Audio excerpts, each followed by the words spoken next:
En la historia de cada nación hay momentos que dividen el antes y el después. En México, uno de esos momentos se vivió en abril de 1915, cuando dos grandes titanes de la revolución chocaron en los campos secos de Guanajuato. La batalla de Celaya no solo fue una masacre de hombres y caballos, fue la derrota del mito y el nacimiento del Estado moderno.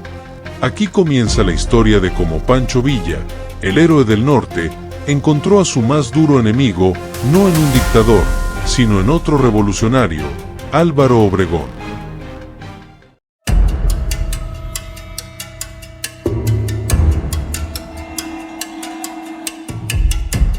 Este contenido está basado en fuentes históricas verificadas, incluyendo libros, documentos y estudios sobre la historia y cultura de México. En 1910, México ardía. El pueblo se levantaba contra Porfirio Díaz, un dictador que llevaba más de 30 años en el poder. Campesinos sin tierra, obreros explotados y jóvenes con hambre de justicia tomaron las armas. Surgieron caudillos como Francisco I. Madero, Emiliano Zapata, Francisco Villa y Venustiano Carranza. En 1913, tras el asesinato de Madero, el general Victoriano Huerta tomó el poder por la fuerza. Pero su dictadura cayó un año después, gracias a la alianza entre Villa, Zapata, Carranza y Obregón.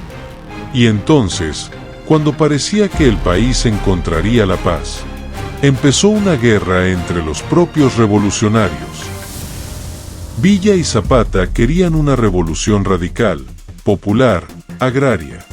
Carranza, en cambio, quería restaurar el orden bajo un gobierno constitucional. Así comenzó una lucha entre facciones, una guerra civil entre hermanos revolucionarios.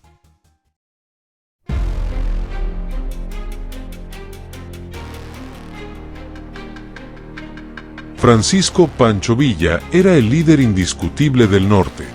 Un antiguo bandido, convertido en general, carismático, valiente, querido por el pueblo. Su ejército, la famosa División del Norte, era temible.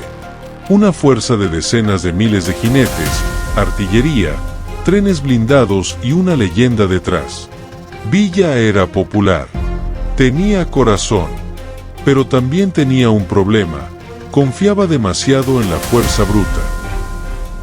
Al sur, el presidente Carranza confiaba en un hombre frío, calculador y metódico. Álvaro Obregón, agricultor sonorense convertido en estratega militar. Obregón no tenía la mística de Villa, pero tenía algo más valioso: inteligencia militar moderna. Había estudiado los movimientos de la Primera Guerra Mundial y comprendía que la guerra ya no se ganaba solo con coraje, sino con trinchera, alambre de púas y fuego cruzado.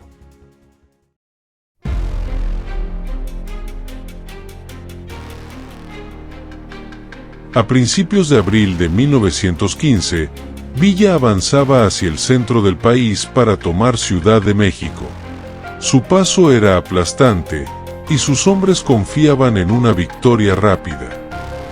Pero Obregón tenía otros planes. Eligió Celaya, en Guanajuato, como punto de defensa. Un lugar plano, con buen acceso ferroviario y espacio para fortificar. Allí, Obregón cavó trincheras, colocó minas, instaló nidos de ametralladoras y organizó artillería pesada. Sabía que Villa no cambiaría su táctica. Sabía que vendría a romper el frente de un golpe. Y lo estaba esperando.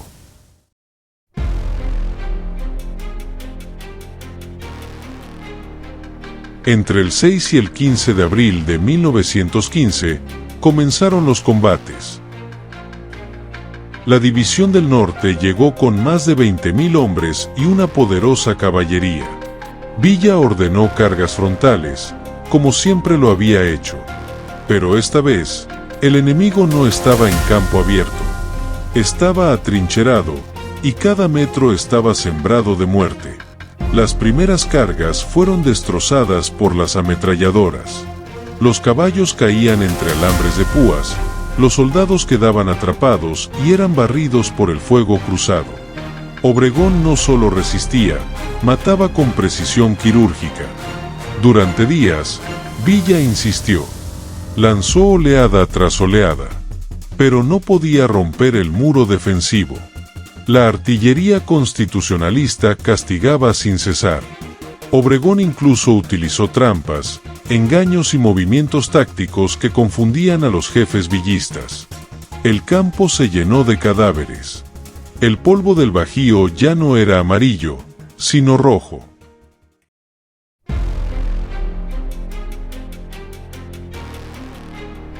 El 15 de abril, tras 9 días de combate ininterrumpido, Villa ordenó la retirada. Lo que quedó de su ejército estaba exhausto, sin municiones, sin caballos, sin ánimo. Había perdido más de 4.000 hombres. Obregón apenas 1.000. La División del Norte, el ejército más poderoso de América Latina en su tiempo, quedó rota para siempre.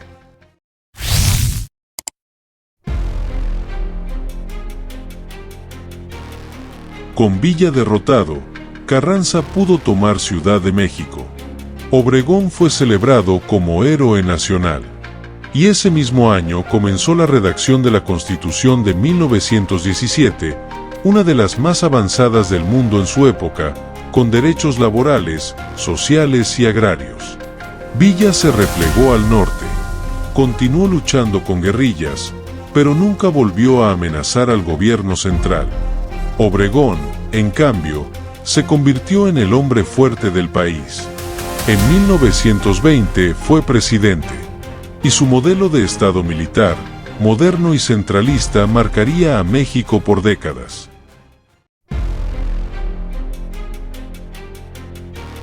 La batalla de Celaya no fue solo un combate más. Fue un punto de inflexión histórico. Villa representaba la revolución del corazón, la rabia, el pueblo. Obregón representaba el orden, el Estado, la técnica. En Celaya, el carisma fue vencido por la estrategia. Y con esa victoria, se cerró el capítulo de los caudillos románticos. Y se abrió el camino hacia un México institucional. Pero aunque Villa perdió, su figura nunca murió. Sigue cabalgando en la memoria popular, como símbolo de justicia rebelde. Obregón ganó, y fundó la nación moderna. Pero ambos, desde lados opuestos del campo, construyeron la historia de México con sangre, fuego y convicción. ¿Qué habría pasado si Villa ganaba en Celaya? ¿Habríamos tenido un México distinto? Deja tu opinión en los comentarios. Suscríbete para más historias reales contadas con profundidad. Nos vemos en el próximo video, donde la historia cobra vida.